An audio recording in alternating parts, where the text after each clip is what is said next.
Nasa 104 na short-term observers ay ipinadala ng European Union Election Observation sa iba't ibang bahagi ng bansa kahapon. Ayon sa Chief Observer ng grupo, maayos naman ang takbo ng misyon sa ngayon.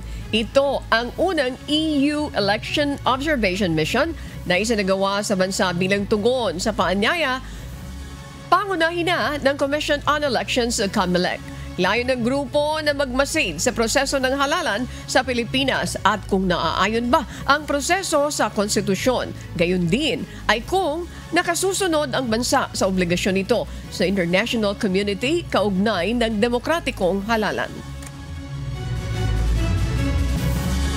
Everything is being running smoothly and peacefully, and we are in touch with them all the time, but this is the general mood of the campaign. We are, like you, citizens feeling perfectly comfortable in the country.